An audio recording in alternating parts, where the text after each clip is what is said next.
my fellow hominids. Welcome to the new series on my channel, Ramblings of a Redneck Scien-twist. And here I'm going to be talking about actual sciencey things in terms of discussing them.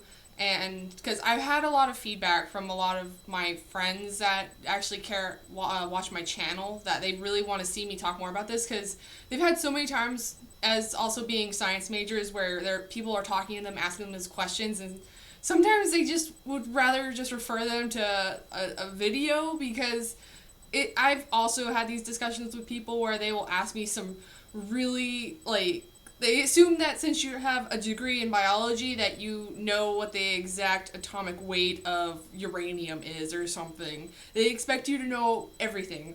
And let me just say this, Stephen Hawking, he may be intelligent and a physicist and everything, but I'm sure that there are some aspects of science that he is not fluent in, and therefore it would be silly to ask him. So I encourage you guys that watch the series to ask me questions to actually talk about, and I'll hopefully be able to get to ask them. And after this video, my first video installment is going to be talking about ocean acidification, because I made that video a while back ago as a response video to Trish Patias, or well, I can't remember her YouTuber name right now, but she asked the question she pointed out that she thought global warming was a hoax. And I had a less than 5-minute video that I discussed about a paper I wrote. And ocean acidification is a part of global warming. And I won't talk too much into it now, but it's my most liked video out of all the videos I have. So I'm thinking that I'm going to start doing this and see the feedback. So I'm going to start out, I guess, by, I was really scared to start talking about this, even though I love the subject. I've studied so much, obviously, in zoology and marine biology, but I was so timid to actually talk about it on YouTube, because as weird as it may sound, I'm more comfortable talking about being plus size on the internet, and I expected to actually get hit by a lot of hate mail or something on my channel, and I was more hesitant to actually talk about science, more particularly because I feel that it's also going to be prone to hate, but it's just going to be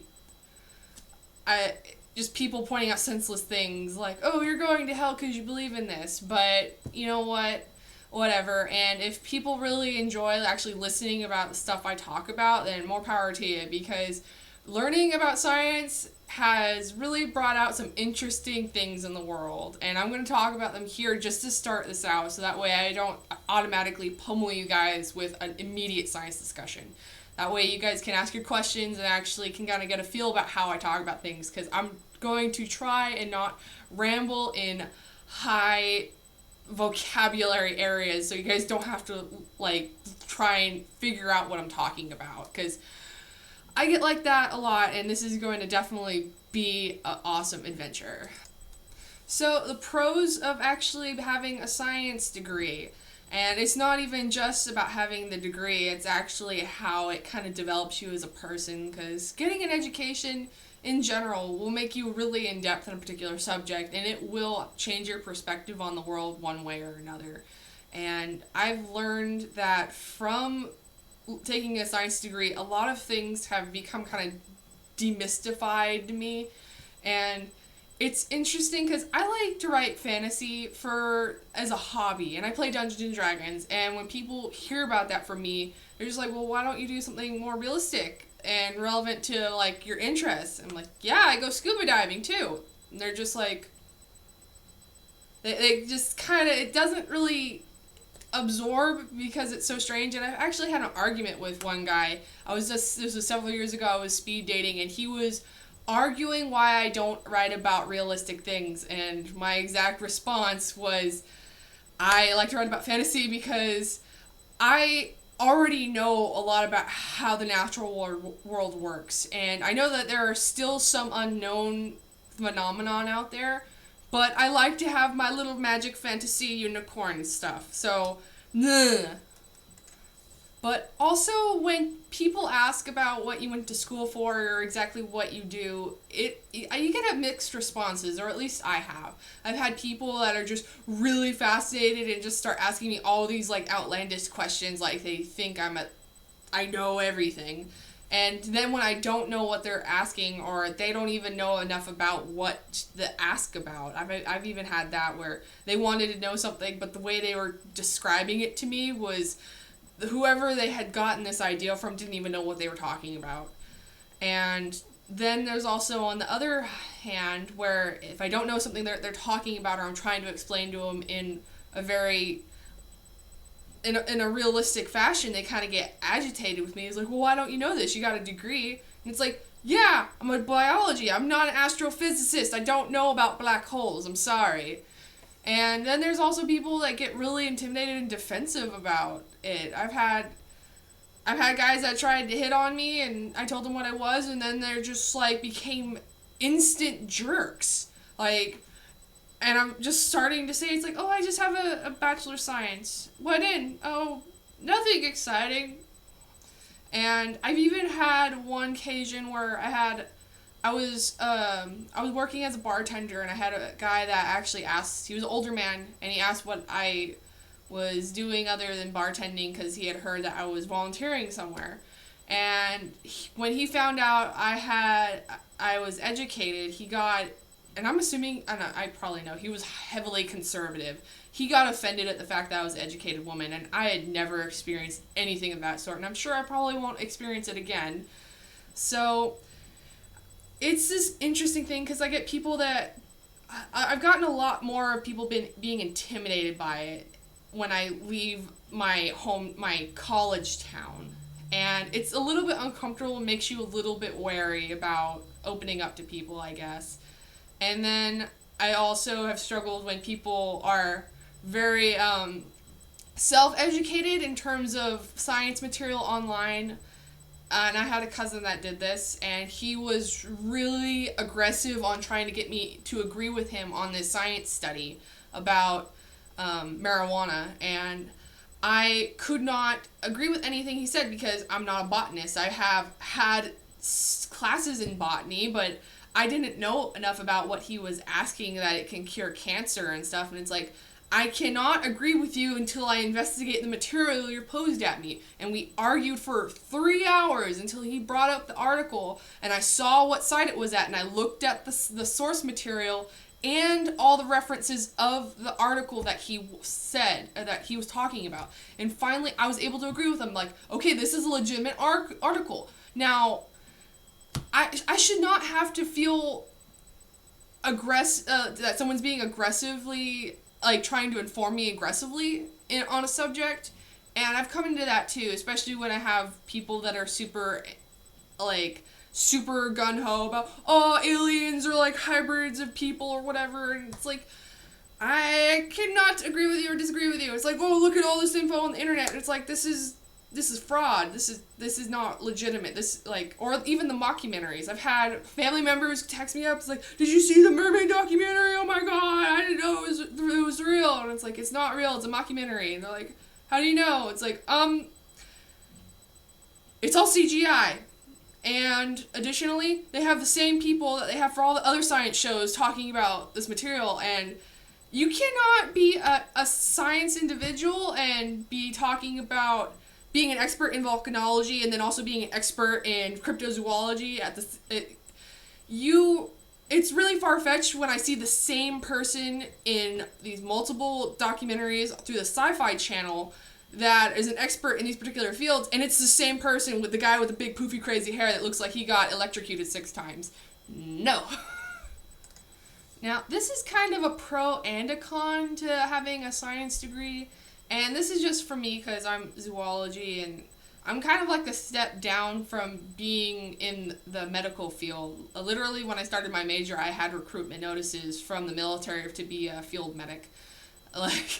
And my friends joke with me, it's like, you're gonna probably be the zombie apocalypse situation, our only doctor. And the sad part is, despite the fact I don't have any medical training, it's pretty close, because, yeah. And then the good news is, though, I have another roommate that can be the pharmacist, so I don't have to worry about that one. But getting back on topic, a lot of what I've studied is very, in-depth, and particularly in the biology aspect, and I mean that in the fact that I have had a lab with human cadavers and a development lab that we actually looked at human embryos underneath the scope, and I wasn't really prepared for that. And I remember I had to call my mom after that lab because I was so kind of like, there was no forewarning that our teacher said that these were going to be out, and it was required in our lab to actually look at them at the development, and they had the gestation periods on them, so it was rather, I never imagined that you have, at the time when I took this class, because this was early on in my college, and I never imagined at 2 weeks, they already had all their fingers. Like, you see all these pictures that you see something developing, and you don't really think it looks like an actual human being until, like, maybe 5 months. It's like, no, 2 weeks, it's like a microscopic human being. Exactly. And all those stages that we see where it's not quite human-esque are, like, in the first few days, and it was a little bit traumatizing. And then, the human anatomy, our teacher made it an option for us to actually interact with the cadavers. So I never did that because it wasn't that I was uncomfortable with the human cadavers, it's that the smell made me uncomfortable. And it made me uncomfortable not in the fact that it was totally stinky and it was distinguishable from other decomposing remains. Like, I can kind of tell what a dead cat smells like, and I can kind of tell what, like, you get familiarized with smells of dead things, and you kind of know what dead things smell like. But dead people, at least the ones that were preserved in the laboratory, they smell exactly like Chinese food, and that just made me incredibly uncomfortable. And I thought about it, and I remember watching a documentary on the guys that clean up crime scenes, and how during crime scenes where people or human remains have actually sat and decomposed in the home for a certain period of time, that they had to treat all the fluids and decomposition as biohazard, and they were commenting that the worst part of their job was not cleaning up the remains, it was dealing with the smells of the decomposition, because we eat all the fast food and all the different types of food we eat. Well, those smells still reside in our tissues, so when we start decomposing, we start aromatizing all the fast food, and it actually causes our tissues to have difficulty decomposing because of all the preservatives.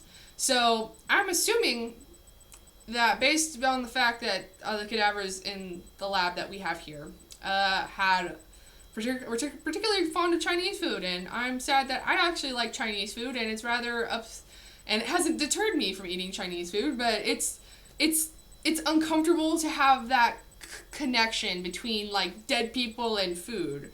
And there's been no end to the cannibal jokes for me, and I've just started amusing on it myself.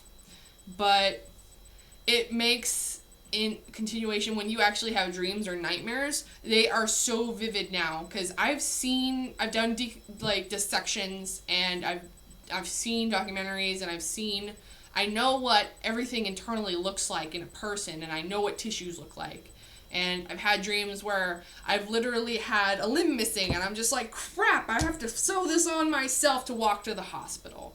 I've had dreams like that, and they weren't necessarily super gory, but it's just rather unsettling that it's like I have nightmares, and it's just like, whoops, I gotta, hold on, I lost a spoon, and it's behind my liver. Oh, shit. But, it's not as, I'm desensitized to it to an extent, but it makes my dreams and my nightmares very vivid. And I've had occasions, particularly with night terrors, and I've had to tell my roommates, okay, if I'm having one, you need to, poke me with a broom or something, wake me up, because I'm one of those people, if you wake me up out of a terror sleep, I'm just like, ah! It's funny to watch, but I'm aware that I'm having a terror, but you're in that paralysis pose, so you can't really wake yourself up yet. Now, this is a con to being a science degree person, because it's the reason why I don't necessarily go to very sciencey movies anymore. Like, I like my sci-fi, and I will go to a select few sci-fi movies, but when I go, for example, see G.I. Joe and the ice is sinking. I'm one of those people that will get up and start just getting upset because it's stupid. Ice doesn't sink, it floats. And it's like and if I want to see a sci-fi movie, I wait till it comes on DVD because I don't want to subject people in the theater to it's like bullshit. They're making fun of physics. It drives me crazy, and that's also coincides with when politicians talk about science legislation and they don't even know what they're talking about. And it irritates me to no end to have people in politics that have no clue about science and supporting what they're supporting or rejecting what they're rejecting.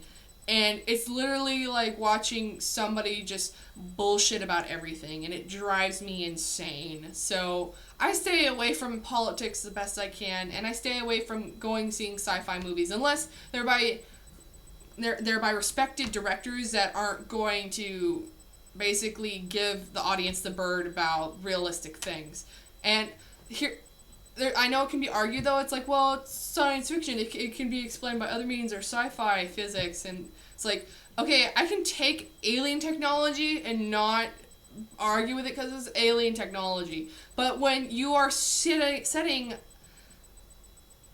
a time frame within reasonable to modern era or prior, and this is human technology that is defying physics, or a natural event that is defying physics or the natural world, then I get a little irritated. And lastly, because I can't really remember too much of anything else I was going to talk about, but this is more of a personal one for me. I don't know if it applied to everyone. But I've been told that I don't look very intelligent. So, and this has been by more than one person. Of course, these are people that are being very disrespectful, but I find it amusing that being a blonde and having a degree in zoology and marine biology, I like to surprise people, and then when they actually start to hear me talk about a lot of things, then they kind of get a little bit surprised. And I guess I kind of like being that cupcake with the $1 million truffle inside, you know. But it's just funny, because I guess I'm not what people expect. So I kind of have fun with that, and I really enjoy that. And everyone, it's like the world is changing, and I even had somebody that was of a science field, and they thought that, like, oh my god, it must be so tough because there's probably so many men in the field that you're in. And where I'm at, most of my classes are, more than half of them are female. So the only class I did not have, there wasn't an overwhelming majority of females, was my scuba diving classes, but it was still pretty even though. So I guess that will determine when I get out in the real world and I start actually seeing my work environment, because it might be a benefit, but most of the places I've looked for work had majorly female employees in the field I'm in, and granted, if I have a skill that is masculine, better to me.